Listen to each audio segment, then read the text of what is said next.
It's a good day. This one is going to be about the illiterate, racial, senile Donald Trump talking about taking away trying to sign away the 14th Amendment. And I was laughing so hard because he had white GOP um, representatives clowning him. Even Paul Ryan, who tap dances to the beat of anything that Trump puts down, was like, you can't do that. It's not going to fly.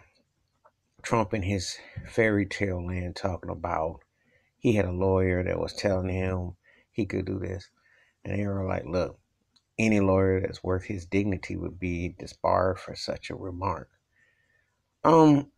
It's just another further proof of his white supremacist agenda. Because if you know the history of America, African Americans have been over 400 plus years. And you start talking about birthright.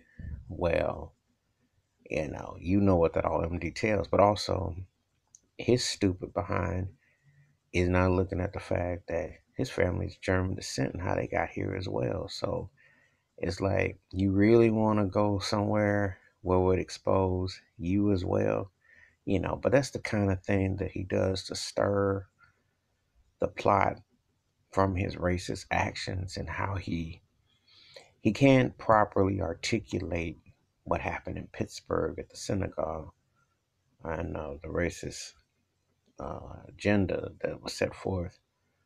Uh, was 11 Jewish descent people that were killed, or the pipe bombing threats. And he downplays white supremacy. He downplays reality of what's going on and what his words and his rhetoric have caused as a capacity.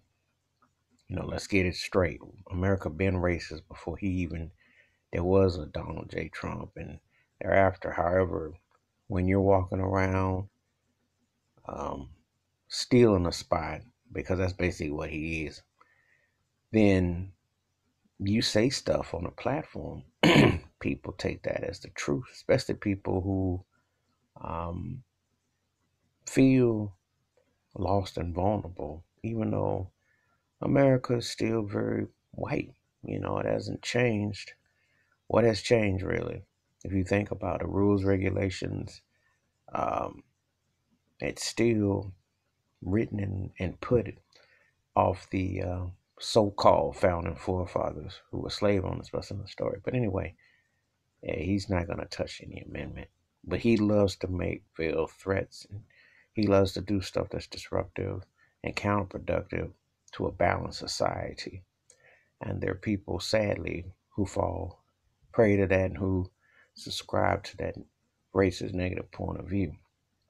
But even amongst his own constituents and fellow Republican parties, he's laughed out of a room and they look at him. They know he crazy and senile. They know that he just says, he said he treats what he's doing like it's a comedy roast just to see if something will stick. He's like throwing darts in the dark and maybe he'll hit something to say stuff to diffuse a much bigger issues. That's been his MO.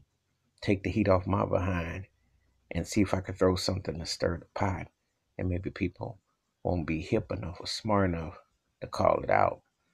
So this is just another one of those agendas as usual with his lameness. That's my take. Feel free to leave comments, hit the subscribe. Peace.